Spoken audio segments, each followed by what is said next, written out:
하브루타 학습법 하면 가장 먼저 두 단계가 있어요. 두 단계는 중에 첫 번째 단계는 해석 실습하는 단계예요. 안녕하세요. 꽃처럼 피어나는 엄마표 교육 교육자 대표 북한입니다. 반갑습니다. 벌써 제가 한 달 동안 영상을 올리지 않았더라고요. 그래서 오랫동안 너무 채널이 조용해서 혹시 기다리셨던 분들 몇 분 계셨겠지만 너무너무 죄송하고요. 제가 그동안 하브루타 강사 과정을 하느라고 너무 바빴어요. 그래서 이제 열심히 공부하고 이제 그것을 바탕으로 해서 여러분들에게 좀 더 많이 좋은 정보 그리고 좋은 이야기들을 좀 해드리고 싶어서 열심히 공부를 했습니다. 그래서 그거는 아직 끝나진 않았지만 거의 다 끝난 시점이라서 제가 오늘 좀 힘내서 여러분들에게 이야기 해드리려고 이제 카메라 앞에 앉았어요.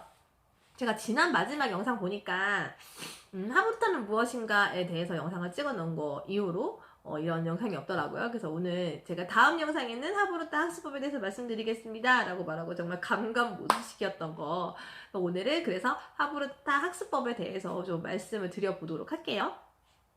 그래서 혹시 하브루타는 무엇인가 그 영상 못 보신 분들은 이제 여기 위에 제가 카드로 넣어 드릴 테니까 여기서 한번 보고 오시면 조금 더 도움이 되실 것 같고요. 그 다음에 이제 우리가 오늘은 하브루타 학습법에 대해서 이야기를 할 건데, 하브루타가 유대인들 대화법, 뭐 이제 그들의 문화라고 이제 말씀을 드렸잖아요. 하브루타는 사실은 유대인들의 공부법인데, 그들이 이제 토라와 탈무드를 공부하는 학습법이었어요. 그 하브루타 방법이. 그런데 이제 하브루타 방법으로 이제 공부를 하는데, 이거 어떻게 하는 거냐라고 이제 엘리 홀저라는 교수가 유대인들의 학습법을 좀 이렇게 연구해서 책으로 낸 것이 있는데, 그걸 바탕으로 제가 말씀을 드려보도록 할게요.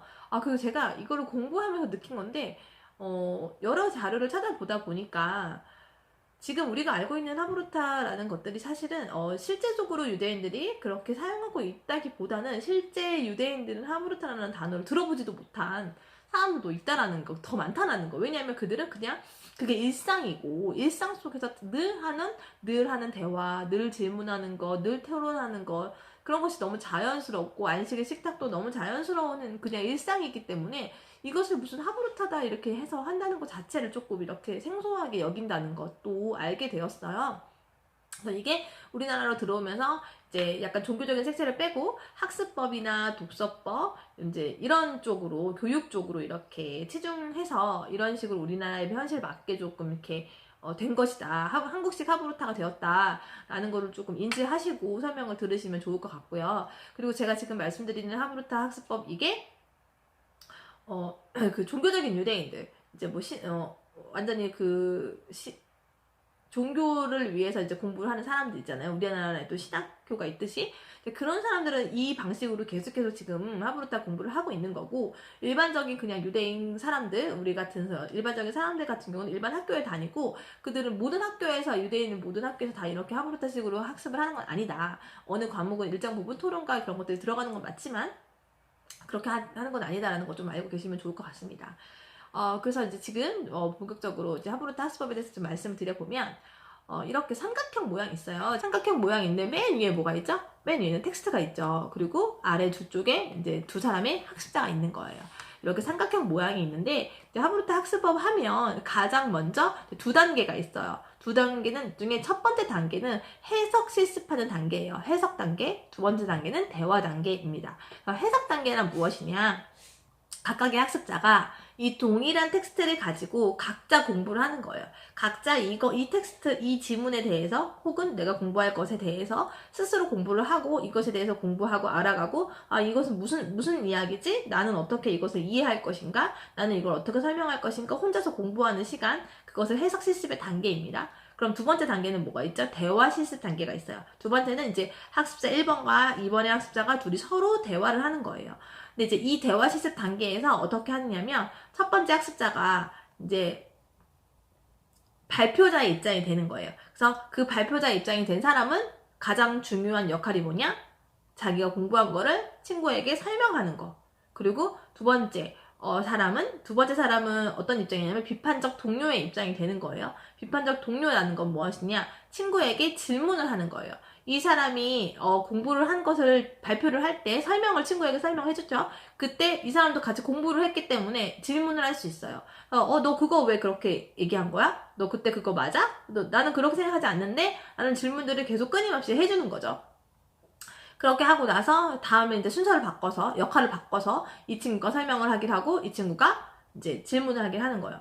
이 과정을 통해서 서로 내 생각이 틀렸다는 것을 깨닫기도 하고 혹은 상대방을 설득하기도 하고 여러 가지 이제 과정이 이제 일어나는 거죠. 그러면서 내가 정말로 알고 있는 것, 정확하게 알고 있는지 모르고 있는지를 이제 내가 설명할 수 있을 때 정확하게 알 수 있다라고 아는 것이라고 이야기하잖아요.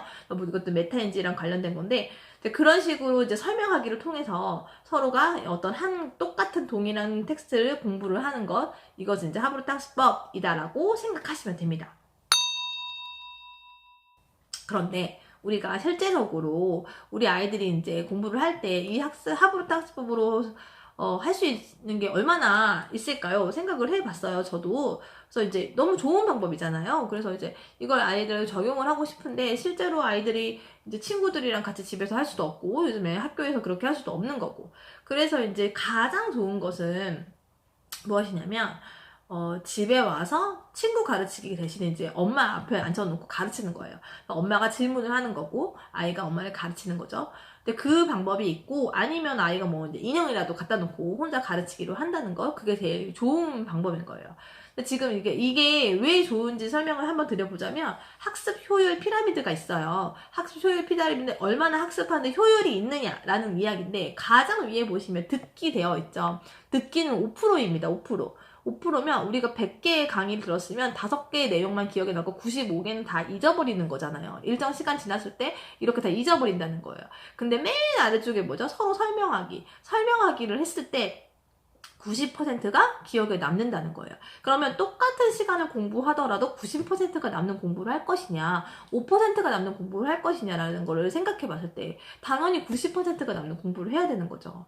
그러니까 아이들이 학원에 많이 가서 강의식 수업을 많이 듣고 온다고 해서 그것이 아이를 똑똑하게 하고 아이가 공부를 다 했다라고 생각하시면 절대 안 된다는 거예요. 그래서 저는 저희 아이들을 학원을 하나도 보내고 있지 않은 상황인데 아이들이 솔직히 뭐 진단평가를 아직 어리니까 초등 고학년밖에 안 됐으니까 열심히 뭐 공부를 해야 할 시기는 아니기 때문에 그렇긴 뭐 이렇게 판가름 할 수는 없지만 지금 제 학년의 수준들을 잘 해 나가고 있어요. 그래서 굳이 저는 이제 학원을 보내는 거에 대해서 지금은 필요하지 않다라고 생각을 하는 입장이고 조금 아이가 컸을 때 중학교 혹은 고등학교 갔을 때 본인이 정말 필요하다고 생각했을 때 그때를 위해서 지금은 절약을 하는 것이 맞지 않나라는 생각을 하면서 그래서 엄마표 교육을 하시라는 말씀들을 계속 하고 있는 과정에 있는 거예요. 그래서 이렇게 좋은 학습 효율 피라미드에 따라서 설명하기가 곧 바로 친구 가르치기 하브루트 학습법과 완전히 일맥상통하잖아요. 그래서 이게 너무너무 좋은 방법이라고 생각이 되어서 여러분들에게 설명을 드리고 소개를 드리는 거니까 아이들하고 꼭 아이들 공부할 때 뭐 어려워하는 과목, 어떤 과목도 다 할 수 있다고 생각이 돼요. 이 방법으로는. 그래서 이제 그 부분들을 친구하고 하는 게 사실은 아이들에게 가장 흥미를 잃지 않게 하는 방법이긴 해요. 친구들하고 막 이제 장난같이, 장난 아닌 것 같이, 공부인 것 같이, 공부 아닌 것 같이 하면서 이제 재미있게 이렇게 하는 방법이 되게 제일 좋겠지만, 우리가 집에서 친구들과 같이 공부해서 짝꿍이 없다면, 엄마가 그 짝꿍이 되어주는 방법도 되게 좋은 방법이다라고 알고 계시면 좋겠고요. 그래서 제가 저희 아이들에게 이제 어떻게 이렇게 하게 해볼까. 초등 저학년 친구들 같은 경우는 그냥 되게 좋아해요. 그래서 엄마가 선생님 놀이 해보자. 너 오늘 학교에서 뭐 배웠어? 너가 선생님 역할하고 엄마가 학생 할게. 선생님이 가르쳐줬던 거 엄마한테 가르쳐줘봐. 이렇게 하면 유치원생들이나 뭐 초등 저학년 아이들은 뭐 다 거의 좋아해서 재미있게 해요. 초등 고학년만 돼도 뭐 하는 거야 지금 안 하는 거를 왜 시키는 거야 나한테. 그러면서 이제 애들이 좀 싫어하고 하기 싫어합니다. 저희 아이들도 하기 싫어했어요. 그래서 지금 현재 그렇게 못하고 있어. 실천을 못하고 있는데 그래서 제가 생각하는 방법은 아이들은 보통 부모를 따라할 수밖에 없잖아요. 그래서 책을 읽게 하려면 책을 읽어라. 이제 친구 가르치기 설명하기를 하게 하려면 설명을 해라. 이제 여기에 착안을 해서 제가 열심히 하브루타 1급 과정을 하고 강사 과정을 지금 공부하는 과정이 있으니까 이것들을 제가 공부한 거를 저희 집 베란다 창문에다가 마카로 막 쓰면서 혼자 막 설명하면서 혼자 막 공부를 해요. 그러면 아이들이 이제 그걸 왔다 갔다 하면서 보죠. 엄마가 또 뭐 하는구나 이렇게 생각을 해요. 근데 뭐 내가 해봐야겠다 이런 생각은 안 하지만 언젠가 이 아이들 마음속에 나 공부할 때 엄마처럼 해봐야겠다는 생각이 아마 이제 무의식 쪽에 이렇게 들어가고 있지 않을까라는 생각을 합니다. 그래서 이제 아이들에게 늘 말을 하죠. 너네가 엄마가 읽는 책들, 메타인지 관련 책들, 하버트 관련 책들 되게 관심 있어 해요. 근데 이제 읽진 않아요. 근데 이제 그래도 이제 제가 막 설명을 하고 막 거실에서 하고 있으니까 애들이 듣죠. 오며 가면 들어요. 그래서 이제 이렇게 공부를 저렇게 하는 게 효율적이구나. 아마 걔네들이 듣고 있을 거예요. 그래서 이제 자기들이 실질적으로 진짜 나 공부해봐야겠다라는 마음의 동기가 생겼을 때 아마 저에게 도움을 청하겠죠. 이제 그때를 기다리고 있습니다. 그때 엄마가 정말 방법적인 걸 가르쳐 주겠다라고 이야기하고 공부는 너가 직접 하는 거지만 저는 이렇게 생각을 하고 있고요. 그래서 어머님들한테 아이들 앉혀놓고 저학년 같은 경우는 시도해보시면 너무 좋을 거고, 고학년 같은 경우도 이제 아이가 이거 흔쾌히 하겠다고 하면 오늘 학교에서 배운 것 중에서 네가 제일 기억에 남는 거, 제일 재밌었던 거, 선생님이 너가 배웠을 때 제일 기억에 남았다고 너가 자신 있게 설명할 수 있는 거 설명해봐 라고 설명해줘, 이렇게 얘기하는 것부터 시작하시면 너무너무 좋을 것 같습니다. 그리고 아이들도 다 공부 잘하고 싶어 하고, 그리고 자기가 이렇게 해봤을 때 이거 되게 좋은, 기억이 잘 남는다 생각이 들면 아마 그 방법을 계속 사용하게 될 거예요. 그래서 이런 방법이 있다는 것도 알고 계시고 아이들 학습에도 잘 사용해 보시기 바랍니다. 네, 끝까지 들어주셔서 너무 감사드리고요. 다음번에는 어떤 영상으로 찾아뵐지 모르겠지만 더 좋고 유익한 영상으로 찾아뵙도록 하겠습니다. 감사합니다. 좋아요와 구독은 저에게 큰 힘이 됩니다. 좋아요, 구독 눌러주세요.